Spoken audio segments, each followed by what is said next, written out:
Assalamualaikum warahmatullahi wabarakatuh. Selamat pagi, salam sehat, salam sejahtera untuk kita semua. Bagaimana para mahasiswa, mahasiswi? Semangat semuanya? Ya, marilah kita berdoa menurut ajaran agama dan kepercayaan masing-masing agar pelaksanaan kuliah kita berjalan dengan baik dan mendapatkan manfaat bagi kita. Berdoa menurut ajarannya dimulai.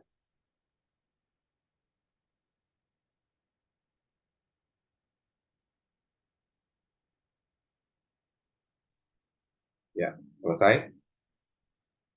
Ya, selamat pagi semuanya. Salam sehat. Ya, alhamdulillahirabbil alamin. Eh, untuk kali ini, marilah kita sama-sama mengucapkan Bismillah, Bismillahirrahmanirrahim.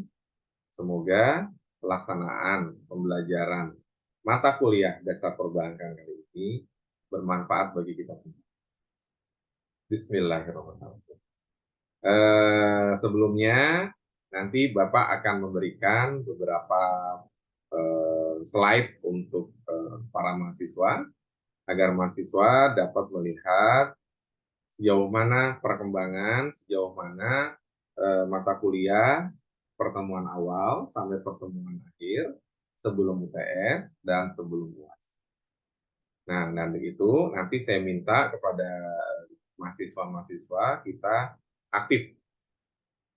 Slide-slide yang saya tampilkan, mohon agar dapat mahasiswa memberikan tanggapan selesai pemberian makalah atau slide yang saya berikan dari perbankan, mau nanti akhir slide atau akhir pelaksanaan perkuliahan, nanti ada tugas untuk kalian dikerjakan.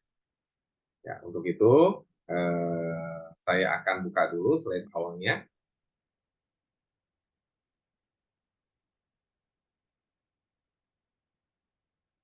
Ya, gimana Mbak Wati sama Mas Ari? Mbak Ari, kelihatan nggak slide-nya? Halo? Kelihatan, Pak. Kelihatan. Oke.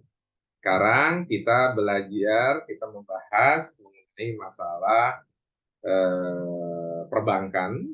Perbankan di Indonesia itu banyak nih. Dari posisi awal sampai posisi akhir, dari posisi kita melakukan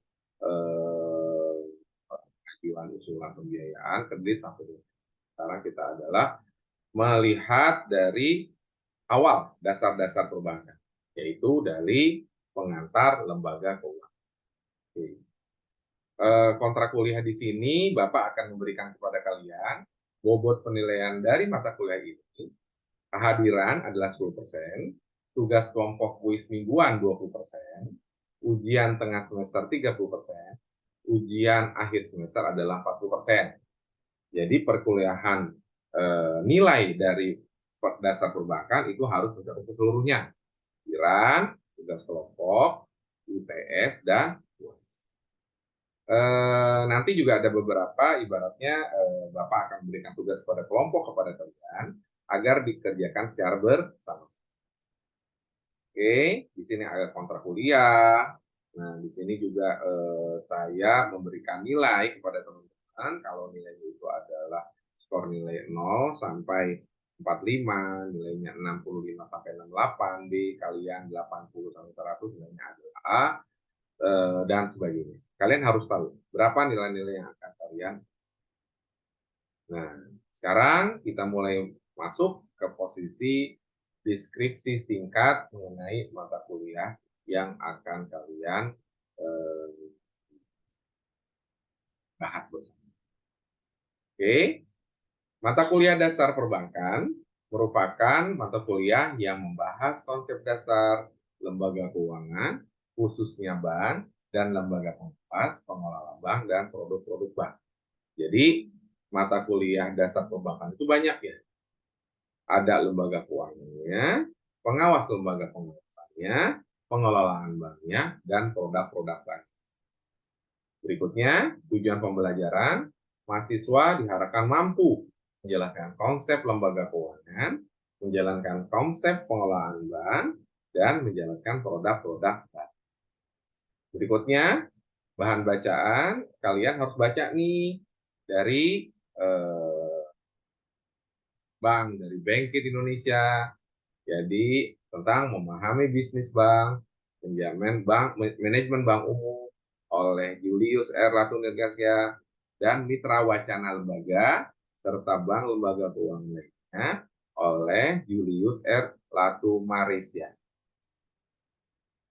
Ada lagi Commercial Bank Management oleh Mr. Grauhill atau Iwan tahun 2022. Jadi pembahasan bank kalian juga wajib membaca, wajib melakukan pengalaman dari bank-bank, dari literatur, dari surat kabar, dari lainnya yang mengenai masalah perbankan. Jadi bukan hanya konsep yang telah saya berikan aja, tapi kalian juga harus menguasai pengalaman dari bank-bank atau lembaga keuangan.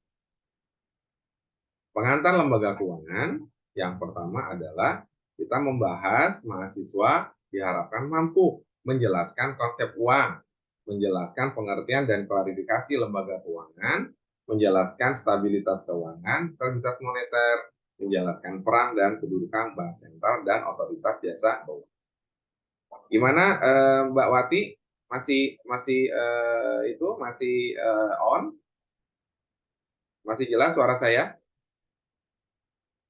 Masih, Pak. Ya. Di sini masuk ke posisi uang. Pengertian uang adalah alat pembayaran untuk barang dan jasa yang diterima. Misalnya, teman-teman mahasiswa itu harus memberikan gambaran nih, oh pengertian uang itu adalah alat untuk pembayaran. Jadi, alat untuk pembayaran itu namanya uang. Nah, untuk barang jasa yang diterimanya. Nah, ada lagi menurut Neuromani, M1, uang kartal adalah uang kertas logam penerbit bank sentral. Uang giral adalah demand deposit penerbit bank umum. Beda nih antara uang kartal dan uang giral. Kalau uang kartal, uang kertas dan uang logam, penerbitnya adalah bank sentral. Yang kita gunakan setiap hari nih buat belanja, buat membayar ke apa namanya ke Alfamart, supermarket. Penerbitnya adalah bank sentral. Tapi kalau uang giral itu penerbitnya bank umum, bank biasa. Misalnya ada bank BRI, bank BCA atau BRI. Nah itu adalah uang giral, uang yang dikeluarkan oleh penerbitnya adalah bank umum. Yang berikutnya adalah M2, yaitu board money. M1 ditambah uang kuasi atau deposito yang mengeluarkan oleh bank umum. Yang ketiga M3, M2 adalah jumlah simpanan lembaga keuangan non-bank. Non-bank itu adalah lembaga keuangan. Yang ketiga uang primer, uang kartal atau uang logam plus saldo giro perbankan di bank. Nah, itu adalah uang primer. Yang keempat adalah base money atau uang primer plus dengan kekurangan giro wajib minimum atau GOE. Itu adalah base money adalah uang dasar di suatu bank yang disimpan di Bank Indonesia. Untuk apa? Untuk jika terjadi kekurangan, maka si bank wajib memberikan kekurangan tersebut kepada Bank Indonesia atau GWM atau Giro Wajib. Oke. Gimana Mbak Ari? Ada pertanyaan? Mbak Ani. Lanjut ya. Lanjut, Pak. Oke, berikutnya. Uang. Uang fungsinya ada yang primer. Apa sih? Alat untuk pembayaran. Yang kedua, satuan hitung. Yang ketiga, penyimpan nilai atau likuiditas. Likuiditas itu cair, jadi bisa digunakan setiap saja. Itu adalah fungsi primer uang. Yang berikutnya nilai uang. Pengertiannya adalah harga uang dan harga jasa dapat dimiliki pasar. Yang berikutnya, harga barang dan jasa nilai uang. Berikutnya adalah tingkat bunga, biaya peminjaman atau harga dibayar untuk meminjam dan ini semua ada dilakukan untuk apa? Agar pelaksanaan dari pembayaran nilai uang tersebut dapat dilakukan secara benar. Berikutnya adalah perantara keuangan atau financial intermediation. Uang yang berupa tagihan langsung atau direct line, terdapat aset lain seperti aset keuangan, aset real atau barang fisik, tangible, dan biasa. Itu uang. Sektor keuangan memfasilitasi penerbitan surat berharga financial securities dalam bentuk utang, bond, atau saham, equity stock, atau lain yang pemindahannya dapat deficit spending unit atau DSU atau borrow spenders ya, surplus spending unit atau SSU atau lender savers. Aliran dana fund arah sebaliknya. Jadi kalau antara sektor keuangan ada orang kelebihan uang, ada sesuatu yang kekurangan uang. Kalau yang kelebihan uang itu namanya adalah surplus spending unit atau SSU. Kalau misalnya orang kekurangan itu namanya DSU atau deficit spending unit. Jadi perantara financial intermediation itu adalah sektor keuangan berada di berikutnya perantara keuangan. Nah, di sini bisa kelihatan bahwa financial intermediation terdiri dari ada dua. Yang pertama adalah insurance compliance and pension fund. Financial intermediation adalah asset management dan financial market. Ada dua di sini. Ada yang dari bank-bank government, ada dari bank-bank swasta, investasi bank, dan broker firm. Jadi investasi financial market itu bawahnya itu adalah perbankan. Ya, teman-teman ya. Tahu ya, jadi perantara keuangan financial intermediation semuanya itu adalah berkonektivitas antara swasta, antara pemerintah, antara pemilik uang, sama posisi intermediasinya yang berupa bank. Berikutnya, perantara keuangan nih, tadi yang saya bilang bahwa ada peminjam, ada pemberi pinjaman. Kalau pemberi pinjaman mengalirkan dana ke peminjam. Kalau dari peminjam memberikan dana atau saham atau obligasi, not dan sebagainya sumber dana kepada pemberi pinjaman. Ngerti ya? Jadi kalau yang dari pemberi bank itu memberikan aliran dana ke peminjam, ke nasabah, dari nasabah kalau misalnya ingin memberikan bunga atau misalnya margin itu adalah dari peminjam langsung ke pemberi pinjam. Dari bentuk apa?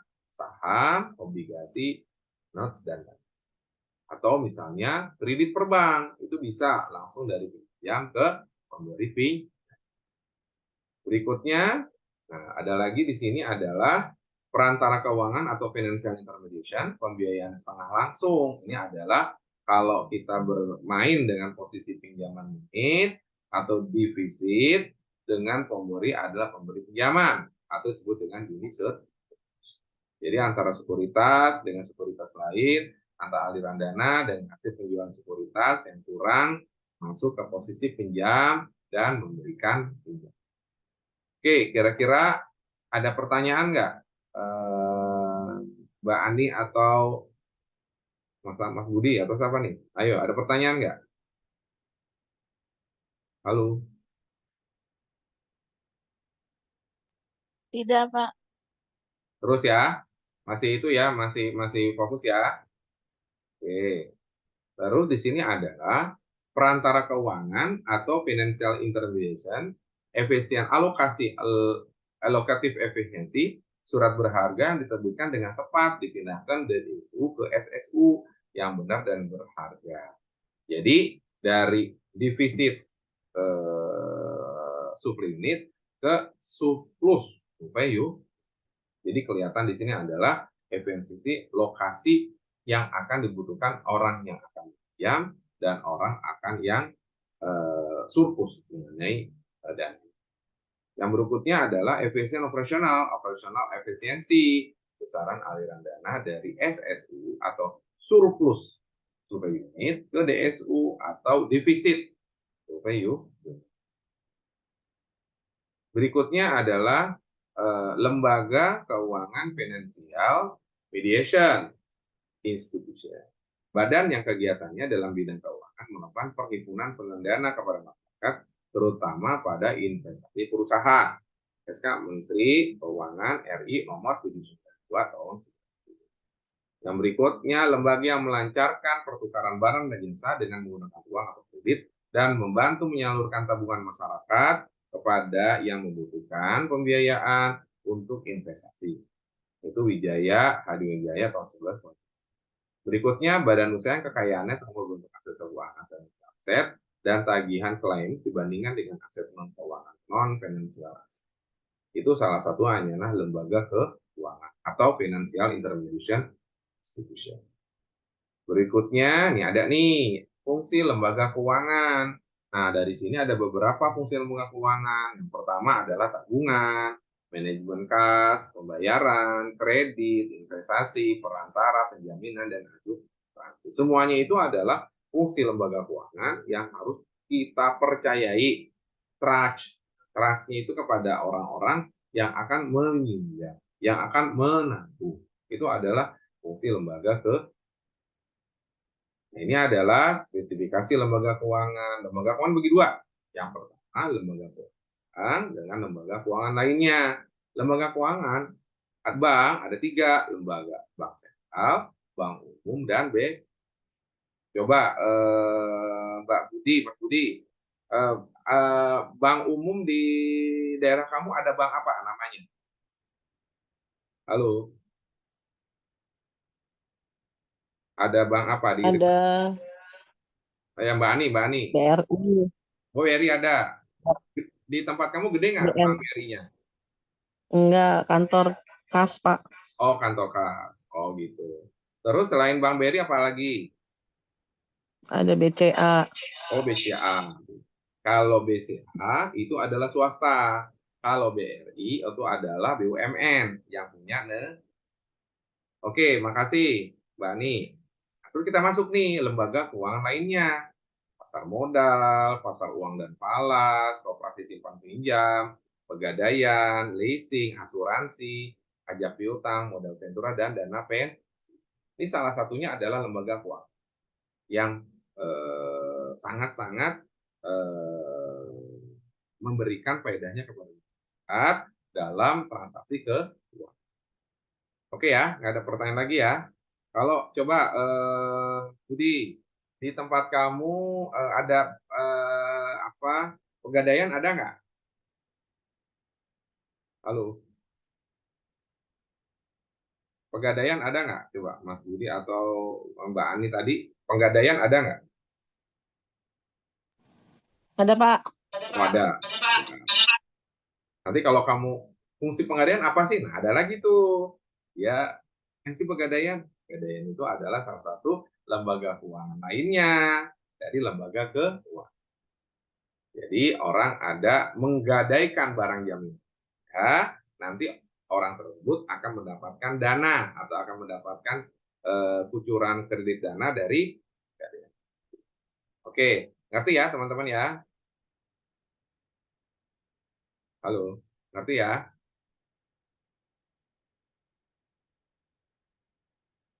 Iya, Pak. Ya, berikutnya. Stabilitas sistem keuangan atau SSK.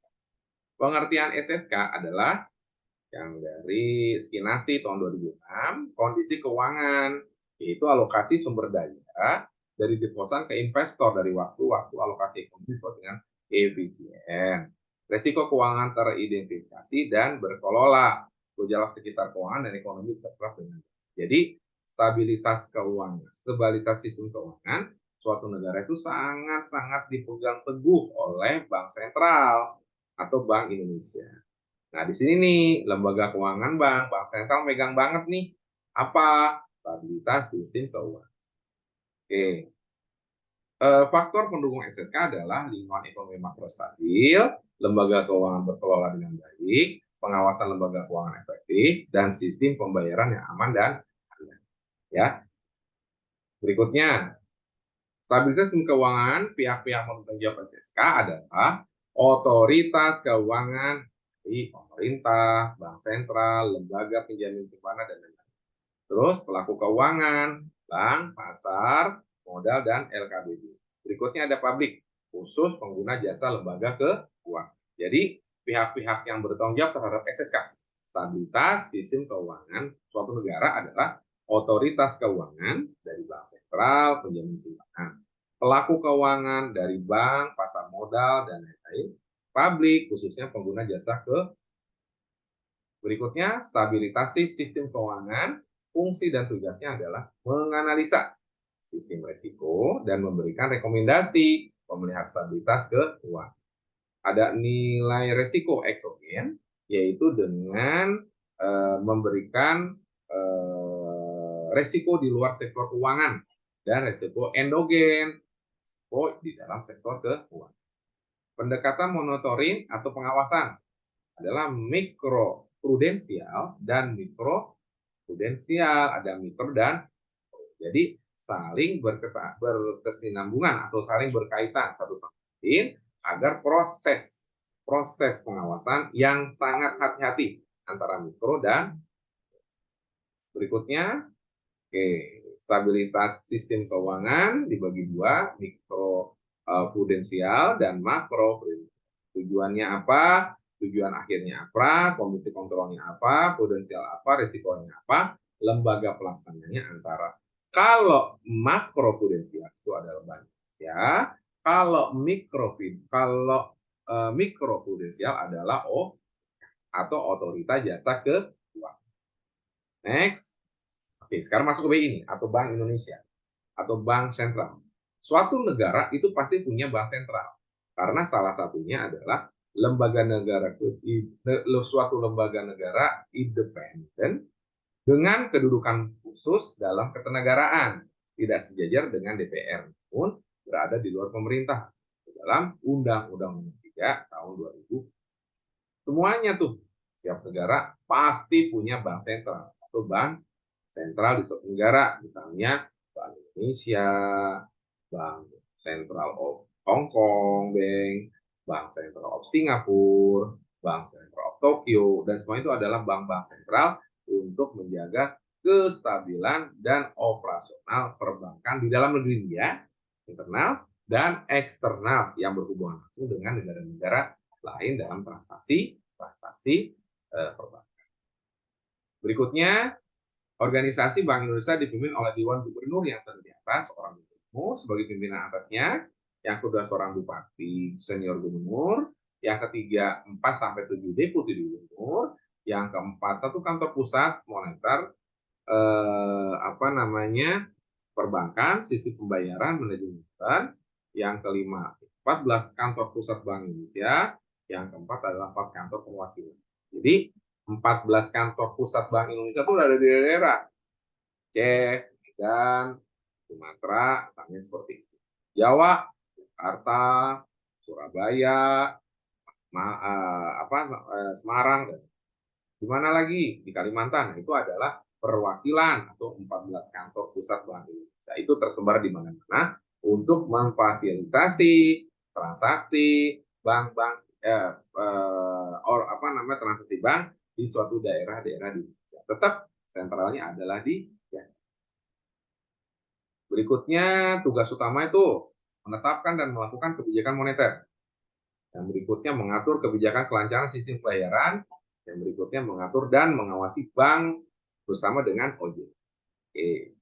Kebijakan moneter, kebijakan ditetapkan dalam pelaksanaan BI untuk mencapai dan memelihara kestabilan rupiah dan melakukan antara lain melalui pengendalian jumlah uang yang beredar. Jadi uang yang beredar dengan suku bunga yang ada itu dilakukan oleh Bank Indonesia dalam kebijakan Berikutnya sistem pembayaran. Sistem yang dilakukan mencakup perangkat aturan lembaga mekanisme yang digunakan untuk melaksanakan pemindahan dana guna memenuhi kewajiban yang timbul dari suatu kegiatan ada lagi tuh tugas kebijakan moneter, operasi pasar, penetapan diskonto, penetapan cadangan wajib minimum, dan pengaturan kredit dalam pembiayaan yang tidak langsung atau normal dalam situasi. Jadi dari Bank Indonesia ini dia mempunyai bank-bank umum yang ada di bawahnya. Jadi kalau misalnya nanya bank sekarang pengajuan kredit berapa persen ya? Di Bank Indonesia akan mengeluarkan batas minimal, batas maksimal. Jadi si bank-bank umum yang menyelenggarakan proses perbankan bisa melakukan berapa kredit yang akan dikeluarkan yang telah ditetapkan dari Bank Indonesia, termasuk kredit, termasuk pendanaan deposito, termasuk transaksi clearing dan lain, termasuk dengan pertukaran uang. Uangnya misalnya di suatu bank tersebut sudah tidak layak, bisa ditukarkan di bank. Masuk lagi ke peran sebagai lender of the last resort, membantu bank dalam mengatasi kesulitan pendanaan jangka pendek. Suatu bank umum dana banknya nggak ada, nah dia bisa melakukan pinjaman ke bank. Biar apa sih? Biar stabil nih bank tersebut dibantu oleh bank. Oke, kebijakan nilai tukar dan peran pengelolaan dalam yang lah gitulah. Ada pertanyaan lagi kira-kira? Coba. Ada pertanyaan? Pak Budi, Mas Budi, atau halo Mbak Ani? Tidak ada. Ada pertanyaan? Oke. Kita ada bedanya antara otoritas jasa keuangan dengan Bank Indonesia.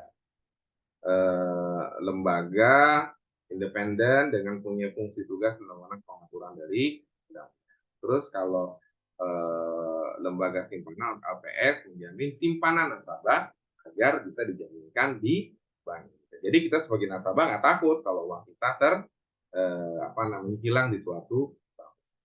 Nah, begitu ya. Ada tugas nih buat kalian, jangan lupa dikerjakan, dikumpulkan di minggu depan.